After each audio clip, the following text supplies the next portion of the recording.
What's going on, everybody, and welcome back to Comic Breakdown. And in today's video, we are getting caught up on everything going on with Iron Man. This video is going to be covering issues 1, 2, and 3. The brand new story arc, the brand new series of Iron Man, coming directly out of the pages of X-Men. This is a brand new story arc coming directly after the Krakoan era, directly after the Fall of Krakoa, with him and Emma Frost kind of going their separate ways.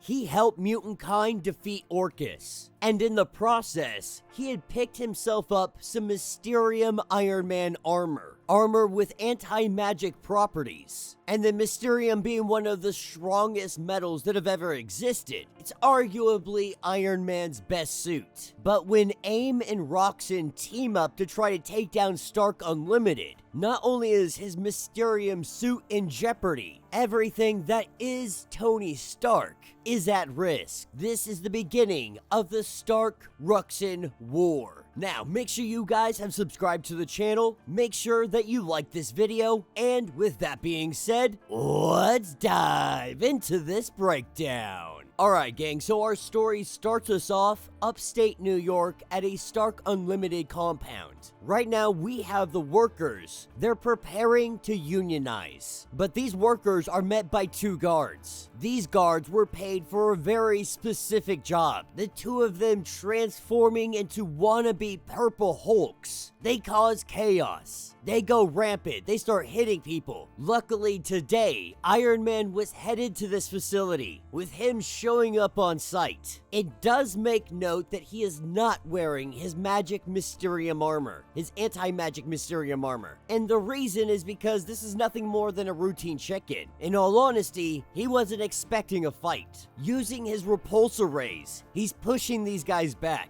And it's very obvious that they don't want to fight with Iron Man. But this is where Tony heads over to the guy in charge of this whole organized protest against Tony Stark. But Tony's not here to bust any unions either. The guy that he got his company back from built weapons again. This is one of the factories that he opened. Ramon goes on to say that Tony's the reason that they're organizing, and they don't like the stuff that they make. They also make artillery shells, they make sentinels here, they've made all kinds of stuff in this factory. No one really cares in that regard though. They're here because they need a job, like everybody else outside. The question is, if you're gonna stop making weapons, what happens to everybody that works here? Now, Tony tries coming up with some ideas just off the top of his head, and Ramon tells him this is why we are unionizing. The truth is, we're an afterthought. You're so gung-ho on shutting down your weapons facilities, you're not necessarily thinking about the people, and you're just trying to rush together something that you can do for this and continue to make money. You've gone from you don't make weapons to you do make weapons, you make this, you make that. Tony tells them that you're right. Conduct your drive. We'll recognize the union, and then write down whatever the union wants this factory to do, we'll put it into contract. So whatever it is that you guys want to do here, whatever it is you want to make or manufacture, Tony's 100% on board, with him suiting up and heading off. He heads up into the sky, but his thrusters, they stop working as Tony free falls. He falls through the factory roof. And we pick up in Manhattan many weeks later. Tony Stark going through recovery. If Tony's being honest with himself, he's getting old. Recovery time is taking longer than it used to, longer than he wants it to. As he looks at his systems, he finds nothing wrong with his suit's propulsion, the fuel, or the data systems. So until he finds a true answer to this, all his Stark servers, they're running a global armor update. Every Iron Man suit is getting patched. Every suit that isn't offline and folded into a briefcase somewhere. And he even considers going back to a Neuralink interface, syncing the armor with his nervous system. But he also worries that in doing this, he could manipulate some things that could affect his dopamine supply. Being the man was an addict, he kind of wants to steer clear of this if at all possible. This is when he knows that he's got to take off. There's a board meeting that's about to happen and he has to be there. This is the first board meeting after getting control of Stark Unlimited again, with Tony Tony showing up on site. He's meted by Jack Honing Jr. His father was Secretary of Defense when he was Director of S.H.I.E.L.D. And then there's Melinda May, former S.H.I.E.L.D. door kicker, aka the Cavalry. With Tony getting in here, he immediately throws out a pitch for them to do, what he calls Stark Booking, an app to bet on superhero fights. Minimal overhead, huge revenue, and they're gonna need a lot of revenue because Stark Unlimited is out of the weapons business for good. The board tells them that we have the best interest of Stark Unlimited at heart. With the arrival of AIM's Scientist Supreme, they made an offer, a highly lucrative offer. They're moving to acquire Stark Unlimited, doing so with their partners at Roxxon. All of this is based on the current share price, with Stark Unlimited being a weapons manufacturer. Now, Tony's immediate answer, of course, is hell no. Like, that's not gonna happen. But the board tells them that this is a vote. According to regulations, once the offer's on the table, their business operations freeze in place. Tony tries to tell them how insane this is. The truth is, the board doesn't care. What they see is power and dollar signs. So Tony going back to his apartment, you can imagine he's livid. He just got his company back from Fei Long, and he's already been checkmated. If he shuts down the weapons plants on his own, the shareholders will sue him. The board will oust him. He's outed no matter what, but it would just make the process a lot quicker. Jack Jr. signed a letter of intent with Roxxon and AIM to purchase the merger. Needing to clear his mind, there's an explosion out in the distance. Iron Man does not hesitate, he jumps into action. Someone's laundromat exploded. Thinking to himself that it's crazy Daredevil's not here, that he really doesn't go east of the park. But Iron Man being able to put out this fire relatively quickly, we see Iron Man attacked, with Tony completely caught off surprise. One of them chomping into Tony's knee. Tony knows that he's got to end this and he got to end it quick.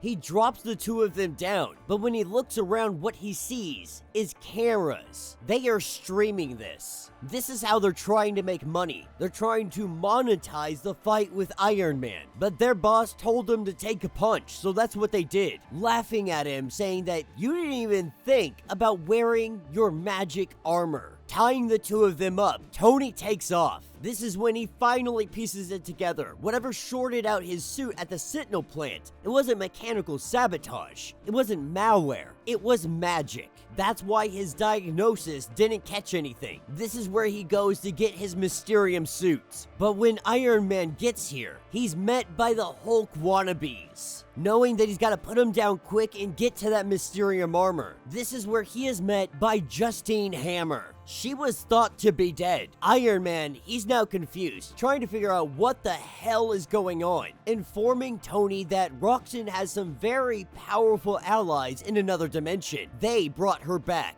They did so they could close the Stark deal. Tony saying that he doesn't really give a crap about any of this. He heads for his Mysterium armor, but Justine got to it first. The last component that she needed for Ironmonger. With her pressing a button on her sleeve, the suit forms around her, and the mech comes alive. Obviously, Tony's pissed. His armor's stolen from him. Justine tells Tony that this is no war, you have already lost. All your armor's about to be mine. Your whole weapons company will be mine. I already have all the board votes. Fei Long gave them the opportunity. He took Stark Unlimited back to its core, telling Tony that you've already lost. Because you know why your armor fell out of the sky. It's because Justine told it to. This is where she says armor drop, and we see Tony fall. Roxxon's extra-dimensional allies added some magical to the AIM malware. Those berserkers uploaded to the Stark servers at the Sentinel factory. If he had been wearing the Mysterium armor then, he would have been safe. Once he ran the global armor update, he made it hungrier. Now all of his suits have been gobbled up, leaving him here saying that we'll see you at the board vote. Tony, defeated, heads back to his workshop. He spent way longer in the hospital than he wanted to. He's neglected his company, his father's legacy, too long playing the hero. But she's about to learn that Roxanne and AIM are seriously undercapitalized. She said that this isn't another armor war, and Tony agrees. All their wealth, everything they have,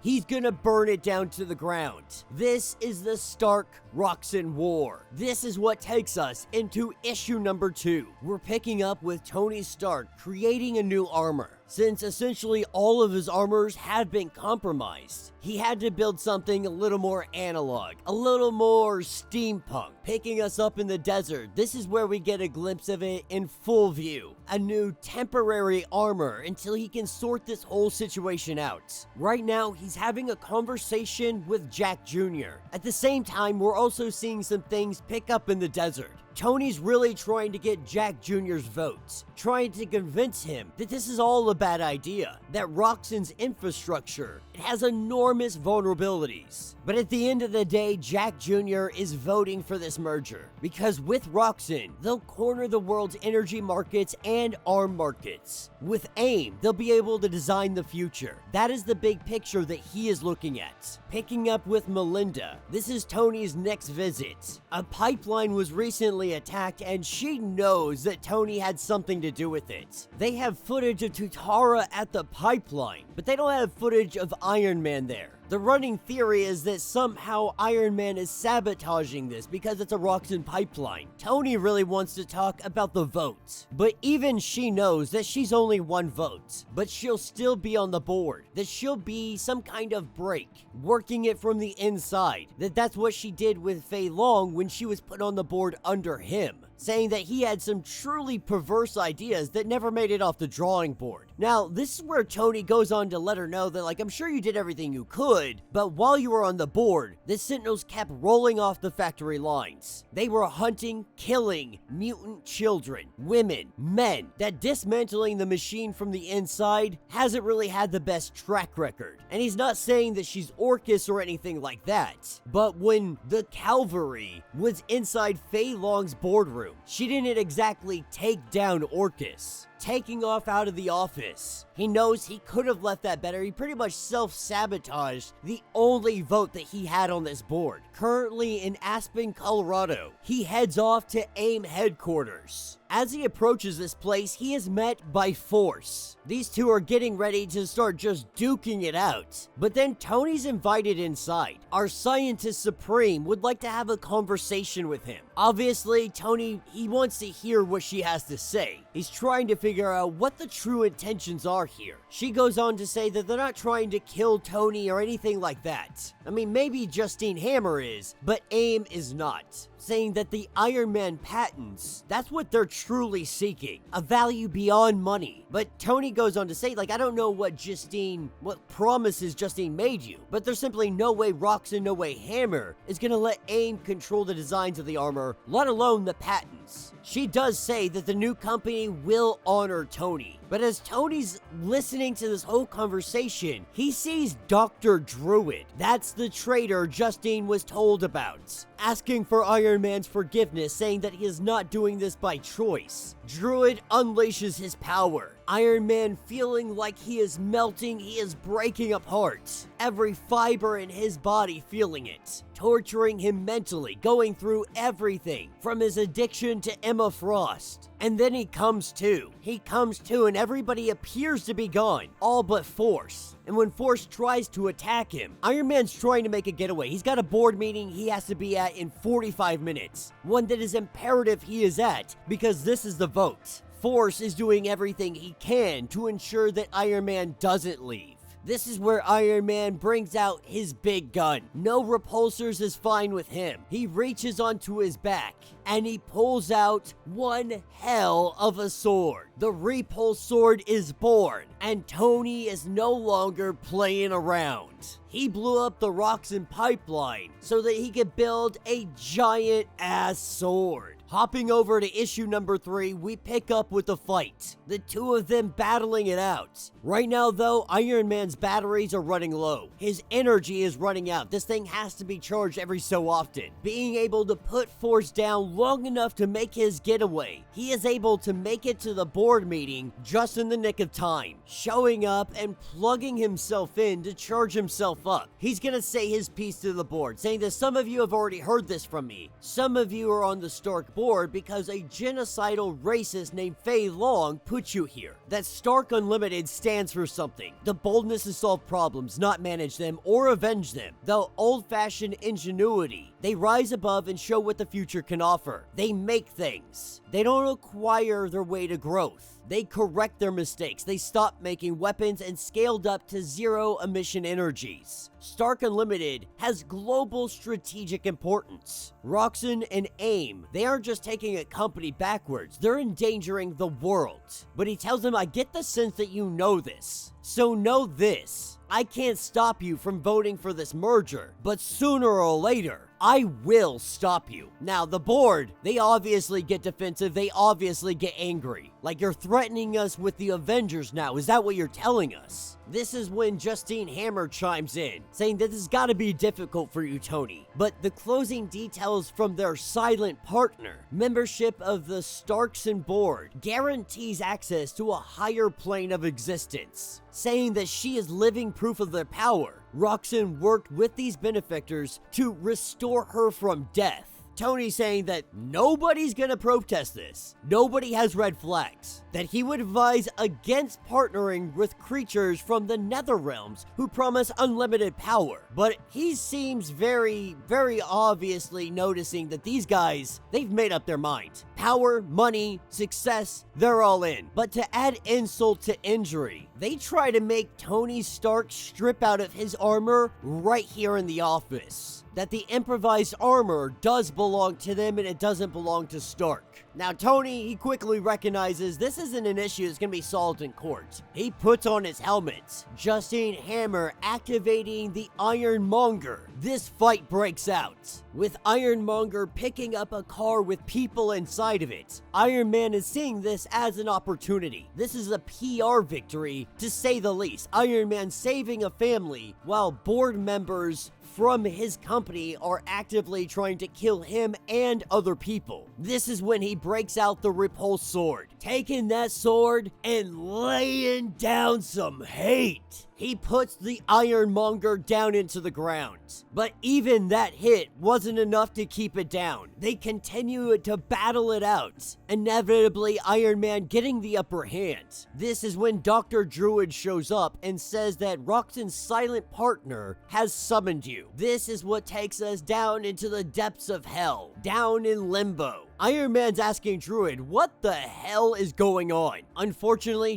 Dr. Druid had a debt. His quest for knowledge bound him to a dark broker who summoned them, the former mage of Limbo, Belasco. This is the middleman, but Belasco doesn't give up the information on who he speaks on behalf of. He only says that they are ancient beings, to think of them as an import-exporter, that they have been doing this for over a millennia, having everyone here at the board, all the board members sitting down, Justine Hammer thanking everyone for being here and saying that this does seem a little crazy. She told them all they are quite literally from a higher plane of existence, but now they're offering them all of this status to them to become more than human. When Melinda tries to pull up a gun and take her out right here, right now, Tony stops her. Tony stops her because Tony already has a plan in play, telling Melinda that if we shoot our way out of this, we lose no matter what. But after Justine does her whole little spiel, everybody's excited because they're going to be so wealthy. Iron Man says one word: scale. Scale is why this won't work.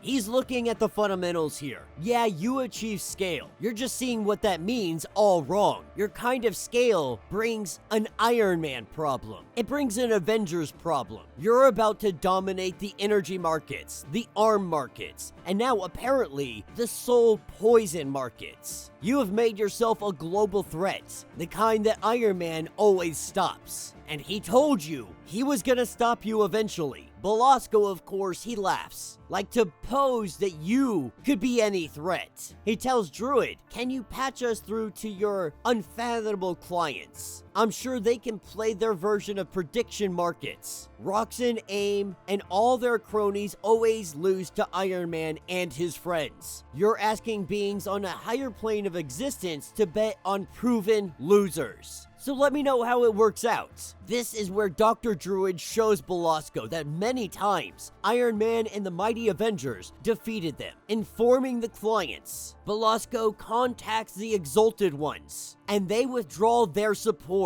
The deal is null and void. Justine Hammer saying that she came back from the dead for all of this. Belasco saying not to worry. You they respect. You and Iron Man are free. But the rest of them, for misleading them, their souls are relinquished. They are taken over. Of course, they call out to Iron Man to save them. And so Iron Man says, listen up. This deal is on the table for the next 60 seconds. All of you vote right now to annul the merger. Then you resign from the Stark board. Then you send all of your Stark holdings to me. You sign them over to me. Instead of your souls, you just lose your money. And instead of the souls, the entities can have the anti-magic Mysterium Justine stole from him. Belasco saying that this is an acceptable alternative. The board unanimously voting yes, telling Iron Man that the entities wish to keep the conversation open. He may keep their infernal malware inside the system, which the brooch will contain some of their signature magic. Taking us to New York City. Justine and Iron Man going in their separate directions, but Justine gives the brooch to Iron Man. The Mysterium may be gone from it, but there's much more to this brooch than just the Ironmonger. That is what is going to take him to the Scarlet Witch. And that will be the end of this issue. So let me know what you guys think about the first 3 issues of Iron Man. I kind of feel like they had to do something with his Mysterium armor. It was kind of just too OP. Not entirely thrilled that the Mysterium ended up in the hands of Belasco and whoever his higher power may be, the ancient one that he's talking about. But letting go Mysterium so willingly and easily, man, that one sucks. That armor was top notch. But now we see the they just had to, Marvel had to do something with it. They were going to get rid of it. It was only a matter of time. It served the purpose it needed for the story arc of the X-Men and everything else in between. But even so, there's much more going on here. Tony's gonna have to dive more into magic, more to dealing with these people. This is what inevitably leads him to the Scarlet Witch, needing to understand what this all is, who the Ancient Ones are, and why they're trying so hard to take over Stark Unlimited. Not a bad start to this new series. The first 3 issues pretty good. I'm excited to see what's coming next. We will be covering more Iron Man as it comes along. Expect the next coming issues within the next coming days. We will get completely caught up on this series like we have been with all the other series. If you would like to get caught up on everything that we have going on, go ahead, check out the link in my description as well as the top of this video. It's gonna get you completely caught up on everything that is going on with this series. If you would like to support the channel, you can always do so by joining the channel membership. Much like Patreon, having multiple different tiers, from $1 to $50 from loyalty badges to comics every single month. Not only are you helping out the channel tremendously, you are getting tons of perks in the process. Now, if you're unable to do this, do me a favor, subscribe to the channel, like this video, hit that notification bell, and with that being said, until the next breakdown.